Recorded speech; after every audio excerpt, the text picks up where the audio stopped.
ખામી કાઢવી એ બહુ સરળ છે, પણ સારું કાર્ય કરવું એટલું જ અઘરું છે. નમસ્કાર, અમારા નવા અને વિશેષ કાર્યક્રમ ચર્ચા જીવનનીમાં હું આકાંક્ષા આપ સૌનું સ્વાગત કરું છું. આજે વાત કરવી છે જનસેવા એ જ પ્રભુ સેવા આ વાક્યને સાર્થક કરતા બે યુવાનોની. આમ તો નાત ને જાત માટે લડતા લોકો ઘણીવાર લોહીનો સંબંધ હોવા છતાં પણ પારકા બની જાય છે, પણ આવા યુવાનો ઘણીવાર દેવદૂત બનીને સામે આવતા હોય છે. જેનામાં માનવતા હોય છે, તે સબકા માલિક એક છે અને જનસેવા એ જ પ્રભુ સેવા એવા બધા જે શબ્દો છે એને ખરેખર એવો સાર્થક કરી બતાવતા હોય છે. આવા જ બે યુવાનોની સાથે આજે ચર્ચા કરીશું. નમસ્કાર, સ્વાગત છે આપ સૌનું અમારા ચેનલ પર. વાત અંકલેશ્વરની લઈને આવે છે એક વિશેષ કાર્યક્રમ જેનું નામ છે ચર્ચા જીવનની. આજે ચર્ચા કરવાની છે અંકલેશ્વરના બે યુવાનોના જીવનની.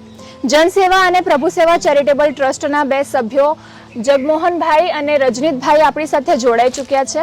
સૌથી પહેલાં હું તમને જણાવી દઉં કે આ તમે ઘણા સેવાકીય કાર્યો કરતા સમાજ સેવકોને જોયા હશે, પણ આ બંને જણા એવા છે કે મતલબ એ એવી સેવા કરે છે, એવી સેવા ભજવે છે સમાજમાં જે મતલબ બહુ ઓછા લોકો કે ના ને બરાબર લોકો કરતા હોય છે. એવી ડેડ બોડીઝ જેમની કોઈ આઈડેન્ટિફિકેશન નથી તેમના તેઓ અંતિમ સંસ્કાર કરે છે. એવા લોકો જે મેન્ટલી સ્ટેબલ નથી, જેમને ઘરની બહાર કાઢી મૂકવામાં આવે છે, એમના ખુદના ઘરવાળા ખુદના પરિવારજનો પણ તેમનો સાથ નથી આપતા, તેવા લોકોને એ યોગ્ય જગ્યાએ લઈ જઈને તેમનું યોગ્ય સારવાર કરે છે. તો આવો જાણશું, આજે એમના जीवन વિશે ચર્ચા કરીશું, એમના जीवन पर. सबसे पहले बहुत बहुत स्वागत है आप दोनों का हमारे चैनल पर. हम आपसे हिंदी में ही बात करेंगे आपके कंफर्ट जोन में रह के. तो सबसे पहले हमें बताइए कि आप कहाँ से हैं, आप दोनों साथ कैसे आए और कैसे आपने ये सब स्टार्ट किया. नमस्कार. सबसे पहले तो बात अंकलेश्वर के इस नए एपिसोड, आपका पहला एपिसोड चर्चा विषय जिसमें आपने हमें आमंत्रित किया, इसके लिए आपको और आपकी पूरी टीम को ढेर सारा प्यार और आशीर्वाद. मेरा नाम है जगमोहन यादव. मैं प्रॉपर उत्तर प्रदेश के गोरखपुर का रहने वाला हूँ और सब परिवार मेरा गुजरात में ही रहता है और यहाँ पे रहकर हम जो भी सेवा के कार्य वो करते हैं. नमस्कार, मैं रजनीश सिंह और प्रॉपर मैं बिहार सिवान ज़िला से हूँ, लेकिन मेरे मदर फादर यहाँ पर लगभग 55 ईयर से यहाँ पर है और हम भी जन्म से ही हैं और मेरी पढ़ाई लिखाई भी यहीं से हुआ है.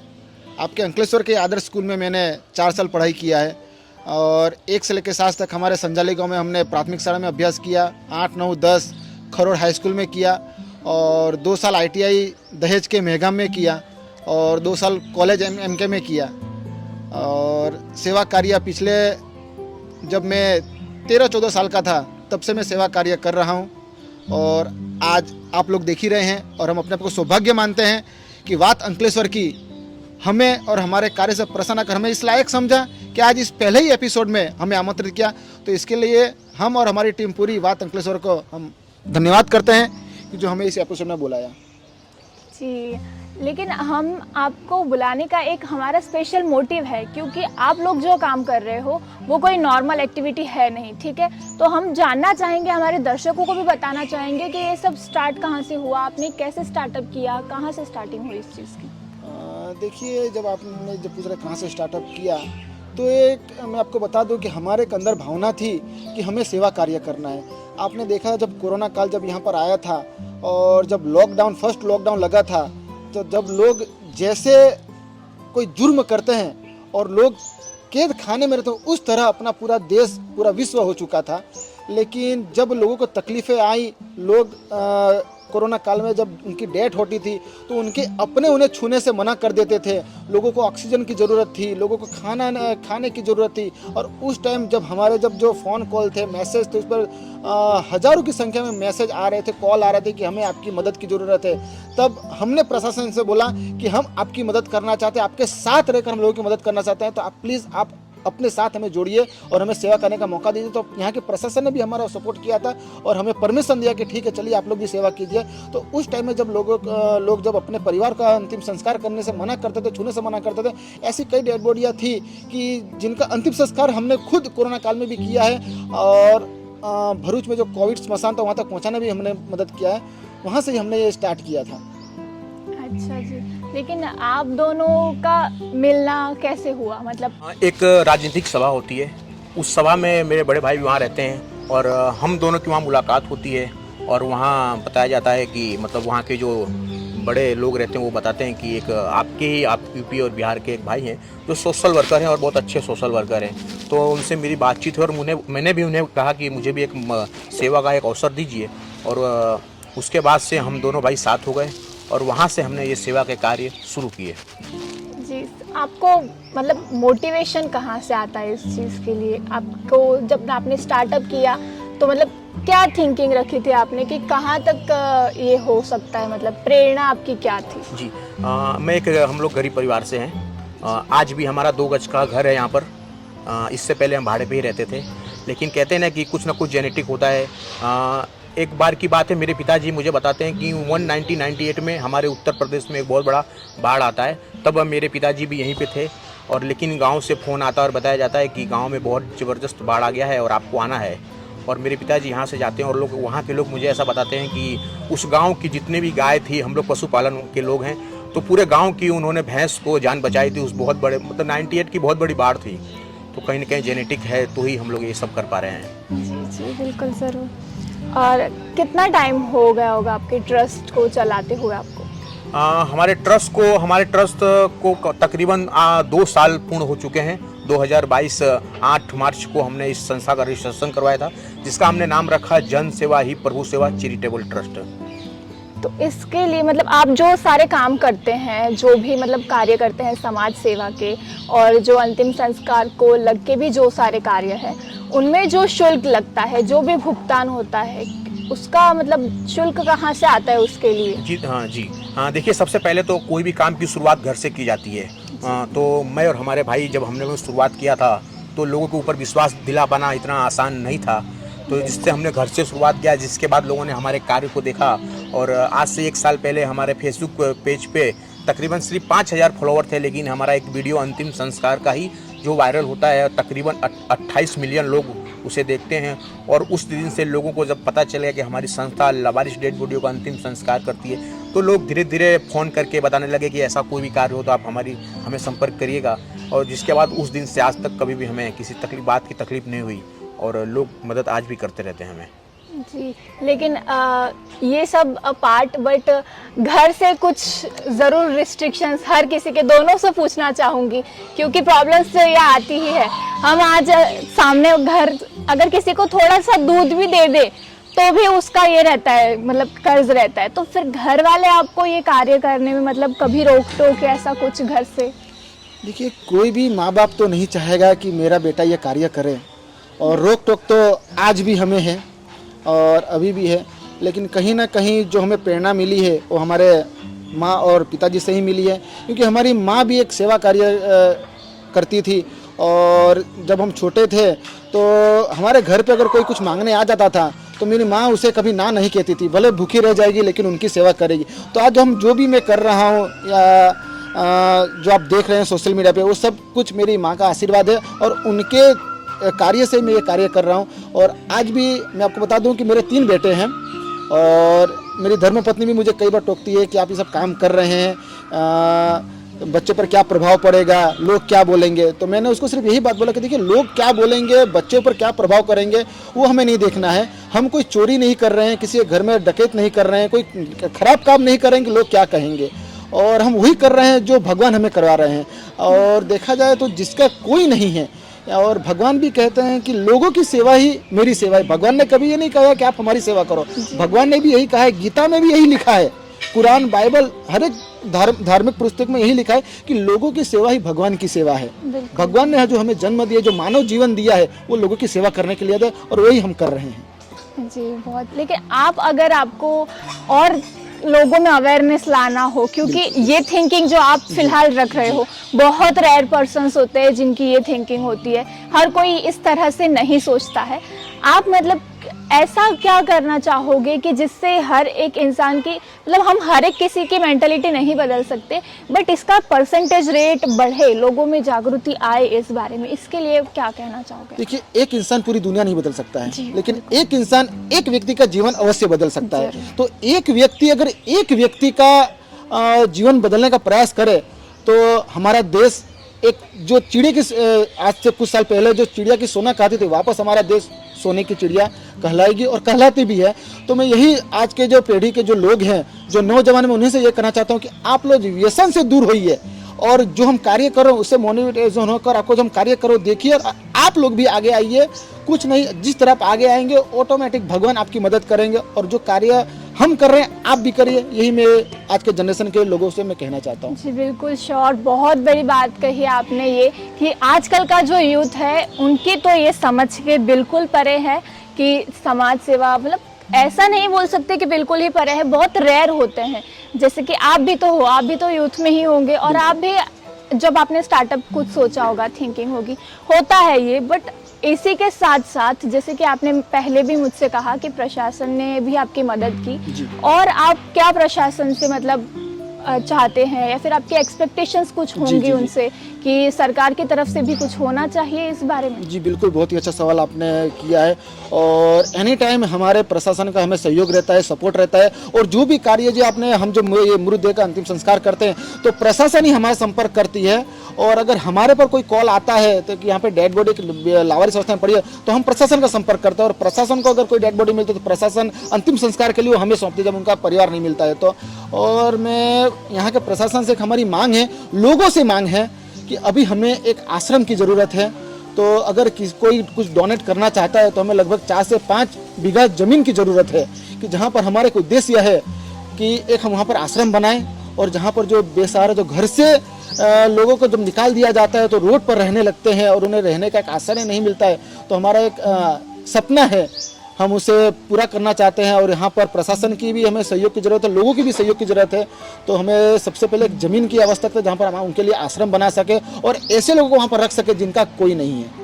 तो सबसे पहले हमें एक ज़मीन की ज़रूरत है। जी बिल्कुल, हम हमारे चैनल के माध्यम से जितना भी हो सके आपकी मदद करने की कोशिश करेंगे। हम आपके नंबर्स भी शेयर करेंगे। हम लोगों को हमारे चैनल की तरफ से पूरी इस बारे में अवेयरनेस लाना चाहेंगे।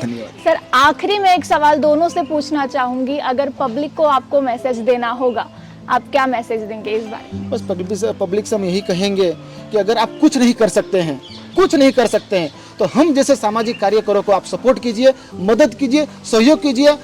देखिए, कुछ भी आपके छोटे से सहयोग से ही किसी का घर में रोशनी आ सकती है, किसी का भला हो सकता है। तो प्लीज़ बढ़ चढ़ के आप लोग आ गइए, और हमारी जैसी जो संस्थाएं हैं जो निस्वार्थ भाव से जो सेवा कार्य कर रही है, आप उन्हें सपोर्ट कीजिए। जी, अगर मैं ये भी आपसे भी क्वेश्चन करना चाहूँगी एक सर, कि जो कोरोना जैसी परिस्थिति थी, भगवान ना करे इनके फिर से वैसा कुछ हो, आप मतलब क्या मैसेज दोगे लोगों को कि अभी भी आप लोगों को मतलब यही हमें देखने मिलेगा आगे, जो इस परिस्थिति में देखने मिलेगा, अपने अपनों को नहीं हो रहे थे, अपने अपनों से दूर भाग रहे थे, तो मतलब क्या आप उसके बारे में क्या अवेयरनेस देना चाहोगे पब्लिक को?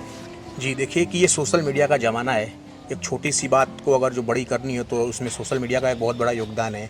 और ये सब जो हम काम करते हैं, जो सोशल मीडिया पे डालने का हमारा मकसद कहीं भी किसी को नीचा दिखाना नहीं होता है। मात्र और मात्र आप देख रहे हो कि इंस्टाग्राम पर अश्लील हरकतें करके लोग लाखों फॉलोअर कर रहे हैं, तो हमने सोचा कि क्यों ना हम इसी तरह सोशल मीडिया पे अच्छे कार्यों को डाल के और एक समाज में एक प्रेरणा के रूप में वीडियो दिखाएं, जिससे लोगों को तकलीफ, कहते हैं कि मतलब कि खुद पे लगे तो जानवर भी रोता है, लेकिन इंसान वही है जो दूसरे को दर्द और तकलीफ को समझ सके। तो यही सोचकर हमने ये वीडियो सोशल मीडिया पे डाला और लोगों को प्रेरणा के लिए हम लोगों ने किया। जी बिल्कुल बिल्कुल, आपने ये बात बिल्कुल सही कही कि हमारे पास आज पावर तो है सोशल मीडिया की, बट उसका यूज और मिसयूज भी हमारे ही हाथों में है। और जो कि आजकल के यूथ की जो परसेंटेज है वो मिसयूज की तरफ ज़्यादा बढ़ती जा रही है एज कम्पेयर टू उसके गुड यूज से। मतलब उसका जो गुड यूज होता है वो बहुत कम होता है, लेकिन हम ज़रूर ट्राई करेंगे हमारी तरफ से भी लोगों में इस बारे में अवेयरनेस लाने के लिए। तो सर, एक और क्वेश्चन कि जो डिकम्पोज बॉडी होती है उसके तो करीब जाना भी नामुमकिन होता है, मतलब उसका स्मेल एंड ऑल, जो मतलब उसकी उस तरह की हालत ही नहीं होती कि उसके करीब भी जाया जा सके। उस कंडीशन में भी आप लोग ऑफ कोर्स करते ही होंगे, आपका काम तो है वो। फीलिंग क्या होती है? हाँ, फीलिंग तो बहुत, मतलब कि आपने बोला ना कि अपने परिवार के लोग नहीं जाते हैं, लेकिन दोस्तों हमने दोस्तों ये रास्ता ही चुन लिया है सेवा का। मतलब कि अगर दोस्तों हमारे एक तरह से बताया जाए तो दोस्तों अब हमारी ये सांसें अगर चलेंगी तो देश के लिए, और जिस दिन रुकेंगी उस दिन भी ये देश के लिए। ऐसे हम कामना के साथ इस सेवा कर रहे हैं। तो तकरीबन ऐसी डिकम्पोज डेड बॉडी आती है कि आपको मैं क्या बताऊं, मतलब कि कोई भी वहाँ आता नहीं है। आप किसी और कार के लिए अगर किसी को बुला लोग आ जाते हैं, लेकिन जब हम फ़ोन करके ऐसा बोलते हैं कि थोड़ी एक डेड बॉडी डिकम्पोज है और थोड़ी हैवी है, जरा आप हमारी मदद कर दीजिए, तो लोग इनकार कर देते हैं। लेकिन हमने तो ये सेवा का वो किया है, तो हम तो अब नहीं छोड़ सकते, और इसके लिए अगर हमारी जान भी जाएगी तो हम हंसते हंसते में मंजूर है। क्या बात है सर, बहुत बड़ी बात कह दी आपने। और सही में ये थिंकिंग नहीं होती आजकल, बहुत रेयरली मिलती है थिंकिंग। बट आज तक का आपका मतलब काम कितना हुआ है, आपने कितने लोगों की हेल्प की है, कितने अंतिम संस्कार किए हैं, इस बारे में हमें थोड़ा बताइए। देखिए, पिछले 2 साल हमारा रजिस्ट्रेशन का हो गया, और पिछले 1 साल के अंदर लगभग हमने 100 से अधिक डेड बॉडी का अंतिम संस्कार कर चुके हैं।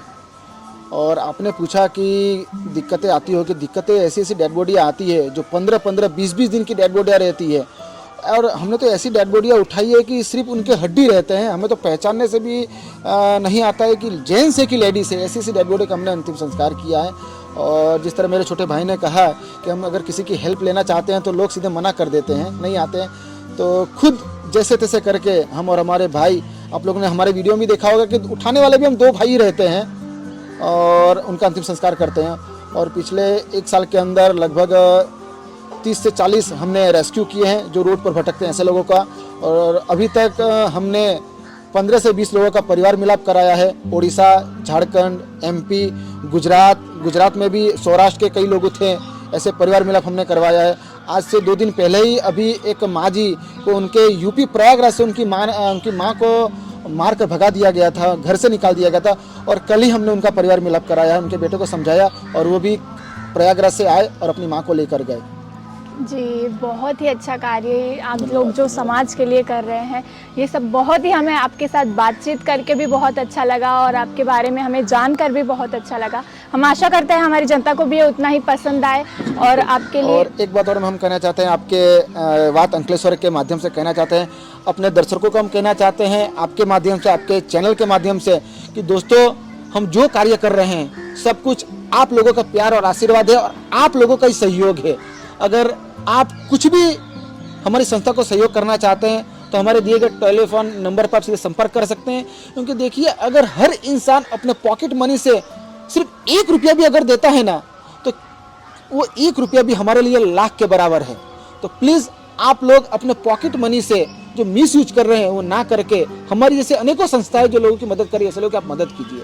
तो हम आपके चैनल के माध्यम से हम यही संदेश नौयुवानों को और देश के लोगों को हम देना चाहते हैं कि प्लीज़ आप लोग भी चढ़ बढ़ कर आगे आइए और हम जैसे सामाजिक कार्यकर्ताओं की मदद कीजिए। जी सर, हम ज़रूर आशा करते हैं कि इस एपिसोड को देखने के बाद काफ़ी लोग आपके साथ कार्य में भी जुड़ेंगे और आपको योगदान भी देंगे, उतना सहयोग भी देंगे। और हम आशा करते हैं कि आपका जो कार्य है आपको इसमें और सराहना मिलती रहे। हम आपके लिए प्रे करते हैं कि भविष्य में भी आप इसी तरह करते रहें और बहुत आगे जाए। और आपका बहुत बहुत धन्यवाद हमारे चैनल से जुड़ने के लिए, अपना कीमती वक्त हमें देने के लिए। आपका बहुत बहुत आपका भी बहुत बहुत धन्यवाद कि आपने हमें इस लायक समझा। और ये हमारे जीवन का भी पहला इतना बड़ा इंटरव्यू एक किसने लिया है, तो सबसे पहले आपका भी बहुत बहुत धन्यवाद बात अंकलेश्वर की, जिन्होंने हमें इस लायक समझा और अपने इस चैनल पर हमें आमंत्रित किया। तो हमारी पूरी टीम की तरफ से आपका भी बहुत बहुत धन्यवाद हम करते हैं। તો જેમ કે તમે જોયું, આ બે યુવાનો જે સમાજ માટે કરી રહ્યા છે તે અસાધારણ નથી।